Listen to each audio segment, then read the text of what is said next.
ใช้ค่าได้ดินคุณบ่นี่โอ้เอาข้าวปุ้นนี่เอาข้าวปุ้นคือเก่าแซ่บอยู่บ่ข้าวปุ้นแล้วนี่เฮ้ยมันสิฮักเลยช่างเสาแล้วใช่บ่ตอนนี้ช่างเลยตะต้นเก่าช่างตะต้นเนาะต้นมันก็คือสี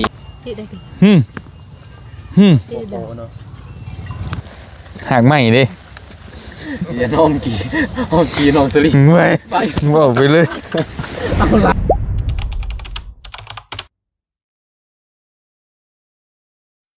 กินแล้วเอาครับทักทายสบายดีพ่อแม่พี่น้องเบิดสุขุสุขคนเด้อพี่น้องเด้อว่าอยู่ในและก็ต่างประเทศเนาะพี่น้องเนาะก็ยินดีต้อนรับเข้าสู่ช่องบ่เตียงทองชาแนลคือเก่ามื้อนี้เฮาก็อยู่บ้านทงวายเมืองท่าแตงแขงเสกองบ่เตียงสิไปเบิ่งดินทางน้องน้ำฝนเพิ่นซื้อดินใหม่ที่ทีมงาน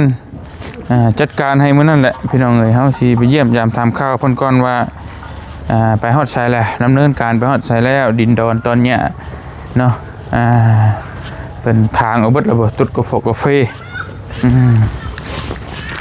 ไปเบิ่งไปส้มน้ำกันพี่น้องเอ้ยตัว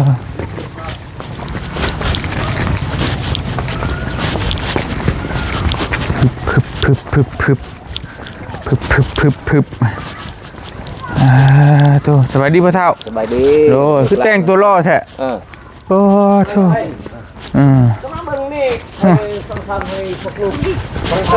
สั่งสอน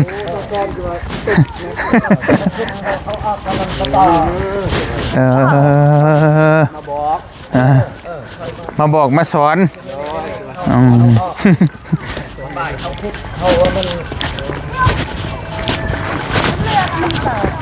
ใช้ค่าได้ดิน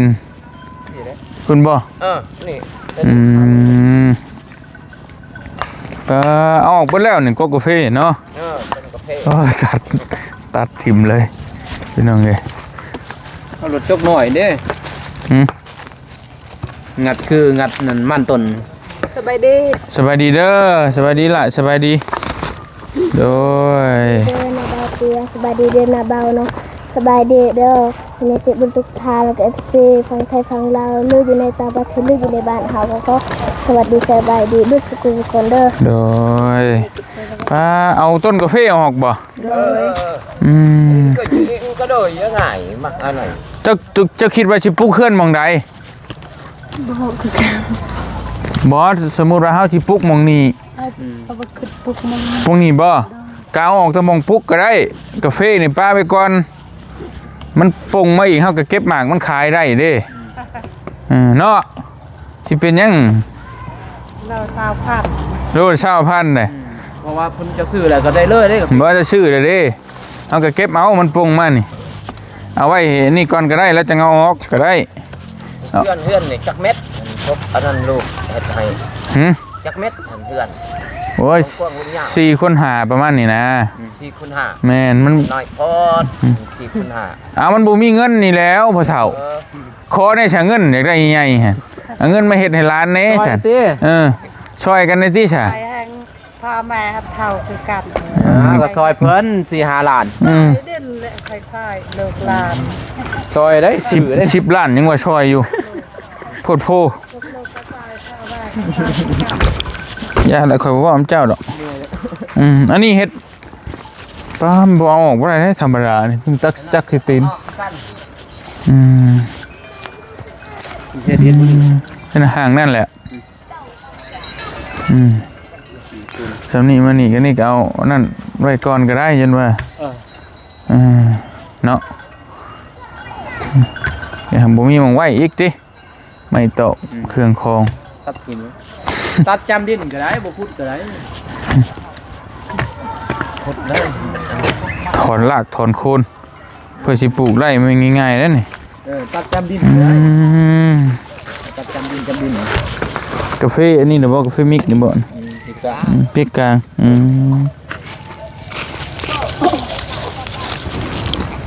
แต่บ่ได้ตอนบ่ได้หยังมันเนาะปล่อยธรรมชาติล้วนๆปล่อยเลยกินแล้วข้าวเลยกินข้าวกับยังตัวนับเอาให้ยังอยู่ โดย โอ้เอาข้าวปุ้นนี่เอาข้าวปุ้นคือเก่า กับใจเด้อ แซ่บอยู่บ่ข้าวปุ้น โดย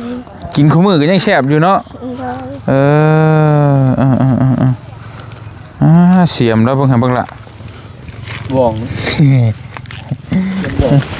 บูเฮงแล้วนี่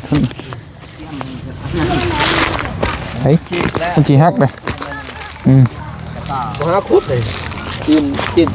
เนาะ เฮ้ยมันถีบมึงด้วยหันถีบมึงนี่ถีบมึงด้วยไม่ได้เลย ภาพพี่ไหนพี่กลางว่างเนาะ แต่ว่าดินงามเนาะมักดินเด้พี่ น้าไม่ดินนี่ ค่าตัดนี่ตัว ด้วย เขาใช้ดิน สำได้ครับตัด ก็ต่อ ตอนี่ป่ะตอนี่ไปหัน แท้กันนั้นก็13กันไล่มาพี่อยู่แล้วพี่แต่ยังแทกไม้บัดเราเสร็จแล้ว คือพุ่นได้ฮอดใช้ ก็พุ่นที่นี่แหละแต่ทางอะไรมากพี่ตอนนี้แต่ว่าที่นี่ซื้อแต่เฮาก็บ่ได้ไปพุ่นเด้ผมเป็นดินนั่นนี่แต่ว่าพวกน้ำพ่นจะได้เลยได้ดินนะ ฮอดนี้ นี่แล้วก็ตัวนี้ถึงจะได้เลยเฮ็ดส่วนพักนี่ก็ได้ ก็ดีแล้วงามเติบอยู่พี่น้องเนาะ บ่ได้ปั๊บถ้ามีรถเคแล้วเดี๋ยวนัดหยักเนาะ เดี๋ยวเอาตัวนี้แล้วออกมาไงจักตินได้มาเน้นเอาก้นเลยตัวนี้นี่ออกตัวนี้ นี่เงินจางลิงตัด เงินเท่านี้แหละ อันนี้ครับ เงินตัวมันเรือแล้ว เรือสมัยเนาะ จะต้องเอาตัวนี้ออกก่อนเอาเห็ดบ่เป็นนี่นี่เทือนก็ได้ มาดูเองบ่ เมียนประมาณ4-5 แสนสิบ่เอาให้บ่ซั่น ทำหลังลิงเนาะต้องทำก่อนทำหลังลิงเอาบ่4แสน5แสนนี่นะใช่ออกมาเลย 3ตัวมัน5 แสน ตัดเทียมนั่นซื้อเนาะตัดตัวนี้ก็ให้น้องเพิ่นขุดออกตอนนั้นคือบ่ตัดตอนนั้นย่าง ไส ไม่ดูเด้ ตัดมันยัง มันสูงใหญ่เลย โอ้ยปลาไปก่อนตัดยามใดก็ได้เนาะที่ตัวนี้ ไม่ดูลายเลยไม่ยุ่งดูลาย ดูไล่ให้เป็นราคาเด้โอ้ยบิตัดมัน ลมจะหัว บ่ เอาเป็นโลได้ไหมคะแนน ว่าตัดมัน เอาเป็นโล อยู่เพื่อดังบ้านก็ยังหามาปลูกกกยังขัน ใช่ทีนี้ตัดเทมแต่นี่ตัดมันกอจังมันกอขี้นูป่ะตัดตัวนี้ก็ตัดเทียมเลย ตัดรถตัวผมมีราคา ตัดเทียม ร่วมเบิดนั่นแหละนี่ตัดหันตัดนี่ มันหน้ามันตะมันหน้า แนวมันแหละอันนี้ก็ตายแล้วบ่นกกยัง ดูไล่เลยนี่ ตายเลย ยังเลย ยังอยู่ ใบลนซื้อยำนี่ยำเน่งแล้วถือใบลนเล่นนะ เอาละเอาไปฟุตรถเจ้าน่ะลุย หอมหน้าหอม 13 คูณ 13 เมตรพี่น้องเนาะ มีคล้าย10 คูณ 10บอลเพิ่น3 เมตร น้อยเพราะ10 คูณ 10พอดีพอ ใจ ดี ก็ งาม ได้15 คูณ 15แล้ว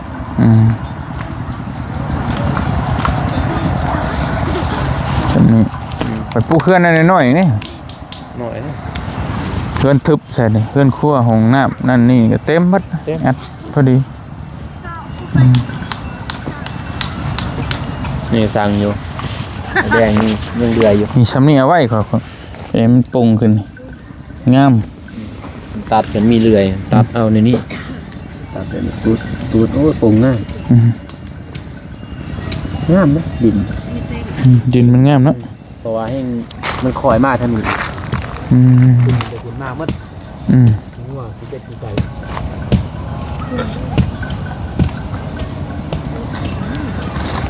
เรื่อย เรื่องได้เล่านี่ก็ปงได้บ่ตายแล้วนี่เนาะ บ่ตายบ่ตายไม่ตายดอก ตัดแล้วก็ปงใหม่อีก บ่มีหน้าผมเก่า แสดงว่าเฮาตัดแล้วเลยมันก็ปงแล้วเลยบ่โอ้มันก็ยาวเลยกาแฟเนาะ เอาสมมุติ10 ปีเนาะ10 ปีเฮาก็ตัดอีกนี่นี่ตัดออกนี่มันก็ขึ้นใหม่10 ปีอย่าตัดอีกมันมันแมงบ่กินนั่นแหละแมงบ่กินสมบูรณ์เลย ก็ยาวนานอยู่ซะเนาะ ถ้าแมงมันกินก็เฮาก็มันตายแล้วตายหนหากเลย บ่ว่าเนาะ ตายหนหากเลย อันใดก็คือกันนั่นแหละกันพี่น้องเอ้ย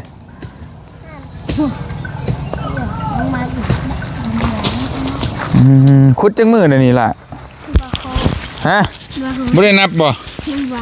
เอ้าจะไปเข้าโรงเรียนอยู่บ่มื้อนี้ โดย มื้อใดหยุด มื้ออื่น มื้อวันหยัง วันเสาร์ วันเสาร์ โดย แม่นบ่แม่นบ่ เจ้าแล้วเหมือน มื้อวันเสาร์ลืมฮอดมื้อฮอดยามแล้วก็ได้มื้ออื่นวันหยุดเนาะ โดย มาขุดออกพี่น้อยขุดออกเบิดแล้วก็โอ้ยเฮ็ดเตรียมอันนั้นทั้งเบานุ่งแต่เจ้าอันช่างเสาแล้วใช่ป่ะตอนนี้ สั่งเลย ต้น เก่า ช่างต้นเนาะมาเฮ็ด ต้นมันก็ตึกอยู่4ล้าน5 4ล้าน5บัดนี้ยังเหลือเงิน2ล้าน5ได้ว่าสิซื้อไม่ค้างหั่นค้างก็ตึกอยู่6โตค้างก็คือดิ6โตตัวนึงก็จักไอ้แดงสิเอาเท่าใดก็เบิ่งสิทำใหม่เรื่องค้างก่อนมีจะทำเรื่องเซาแหละ เอามาพร้อมกันเลยเนาะทำได้ก็ ก็เลยจะให้เป็นสีโทรให้ไอ้แดงเพิ่นตอนแรกนะตามเพิ่นก็ให้เพิ่นได้เด้ให้เพิ่นไปเรื่อย เงินจ้างเหลือ8ล้านบ่ โดย8ล้านก็เตรียมให้มื้อนั้นก็5ล้านนี่ว่าสิดินนั่นแหละแต่ว่าทางบ่ตูนเพิ่นเงินทางผู้ใหญ่ทางบ่ตูน10ล้านนี่ก็เลยว่าสิรับเลยเพิ่นครับ ครบ10ล้านนี่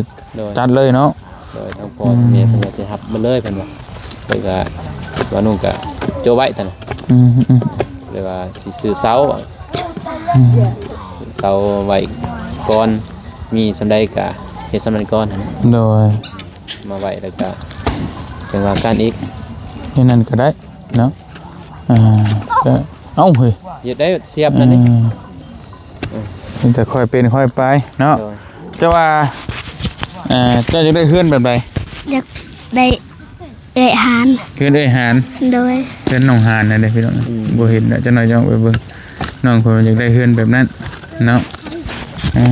งามบ่แบบนี้ โดย เฮือนเฉลี่บ่งามบ่ บ่ เบ่เห็นดิมักกระจ่างกันนี่น่ะ ให้บางวันน่ะ แบบเฮือนหานนี่งาม โดย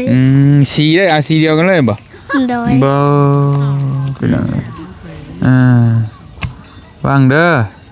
ไม่เสียบดากเลยผัวแห่งบ่มีเยอะ ดีเด้ เกี่ยวกันหยังกับผัวเรา มีไฟเบิ่งได้เหรอ มีไฟเบิ่งไฟแย่ง ให้ลูกเบิ่งลูกนี่หน่อยเป็นการก่อนได้เฮือน จะได้เฮือนบ่เฮือนหานติ โดย จังหน่อยจังใหญ่มาเด้อเฮ็ดแล้วเรียบร้อยก็จังใหญ่มายิ้มแล้วบ่ให้แล้วบัดนี้เนาะดีใจบ่ลูก โดย อาหารเราตะกี้มีแต่ให้กับให้น้องเพิ่นก็ได้พี่น้องผู้กลุ่มกันอยู่เฮ็ดเอาเลยยี่เฮ้ย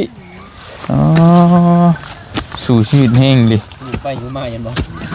มันเลิกได้ นี่ ต้องซับเด้อด่าเด้อซับเมย์เด้อ ฟังได้เว้ยซับบัวซับมือแม่เด้ จักเมย์สิซับลูกสิซับเมย์ ซับแม่ยังก็ได้ให้เกิดเลยจ้ะ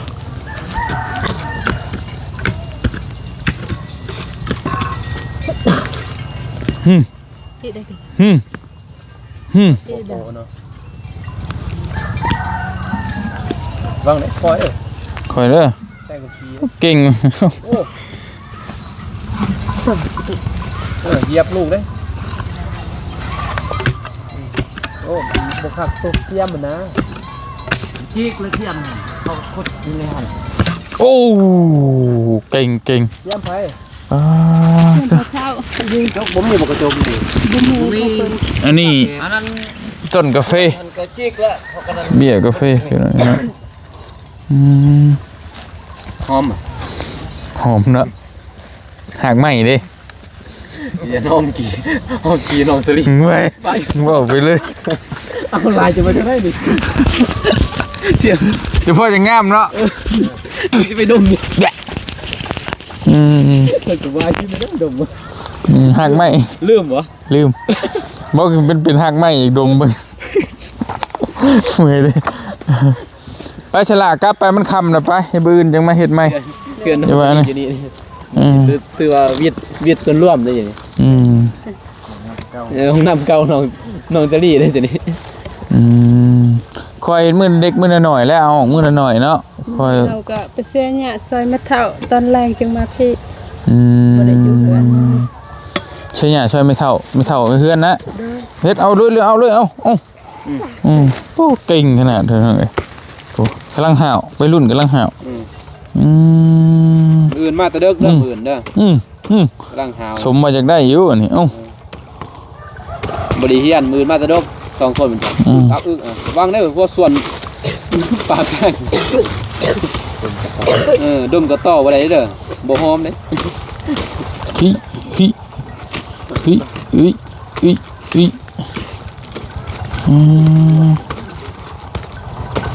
ดุจัง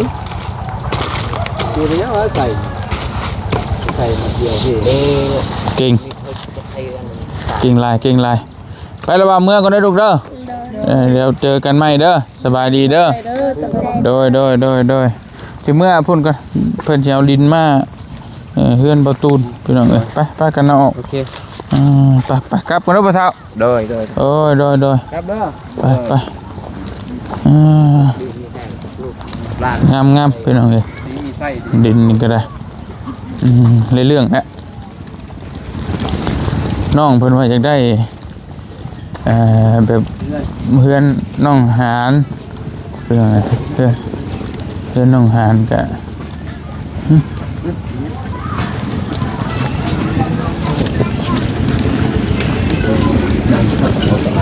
คัดตะหมดตะมับน้องหานมาแล้วน้องหานมาแล้วเอ้าขี้มูกแตกขี้มูกแตนเป็นยังไงมาจะใช้ล่ะสบายดีเด้อ มาแต่ไปดี มาจะใช้ไหน มาแต่ไปสวยเก็บกาแฟนะเรา มาจะซื้อเก็บกาแฟ โดย มาใช่เหยชื่อมาใช่เหยชื่อมาใช่ คาดเลย คือบ่เคยเห็น ก็ใส่ตอนนี้เห็นบ่เสียงขับ บ่ เลย2 ล้านดีเด้ 2 ล้าน เลย สั่งเอาบ่ โดยสั่งน้ำมันไล่เอา ก็คักเนาะมันแบบคล้ายๆคือ power bank บ่ายจับเนาะ กระชัดรัด ส่วนไล่เป็นทวงว่าเป็น power bank ตัวใดครับ คักเบิดสองคักคนละแบบ ไอ้มักตัวใด กับโปรเจกต์ชิมักแล้วตัวนี้ทันได้ใช้แต่ว่าเขาใช้มีใช้ DJI มาแต่เก็บกาแฟบ่ โดย โอ้ได้จักโลมื้อนี้ บ่ได้ติดเพราะว่าไปซอย ไปซอยซื่อ โดย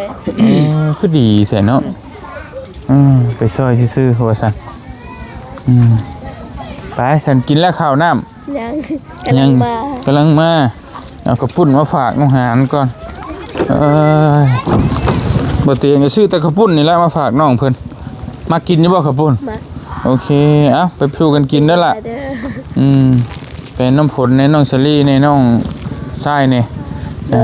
ยายกันเบิดแล้วพี่น้องเอ้ยเมื่อยบ่ เมื่อย โดย เก็บกาแฟชวนไปก็ นาบาวส่วนนาบาว ไปพักผ่อนซะเด้อ โดย พี่น้องเอ้ยไปหาพักผ่อนซะแล้วเราก็กลับก่อนมันค่ำเลย โดย น้องน้ำฝนว่าอยากได้เฮือนแบบ กับเพื่อนน้องหานเนาะไปตัวนี้จักต้นก็2 4 6 8 10 11ต้นเนาะแต่ว่าตัวของน้องน้ำฝนสั่งมา9 ต้นแต่กระเทียดน้อยกว่านี้นะเห็นอยู่3พอไม่ลูกพี่น้องเอ้ยพอไม่ลูกจะพอไม่ใส่ประมาณนี้ให้เชฟ ไป หน่อย ไปเตรียมขอตัวเดินทางกลับก่อนวันนี้จะได้ก็ขอบคุณมกกับใจหลายๆผู้ใหญ่ใจบุญที่ซอยทั้งน้องน้ำฝนบ่ว่าสิเป็นน้องหานน้องเสรีน้องหยังก็แล้วแต่ขอบใจหลายๆเด้อพี่น้องเอ้ยเบิดสุขทุกคนให้ร่ำให้รวยให้โชคให้มานเดินทางไปทางใดก็ตลอดปลอดภัยอยู่ดีมีแฮงเนาะสาธุไปเดินทางกลับอันห้วยดำก่อนมันค่ำเลยบ๊ายบาย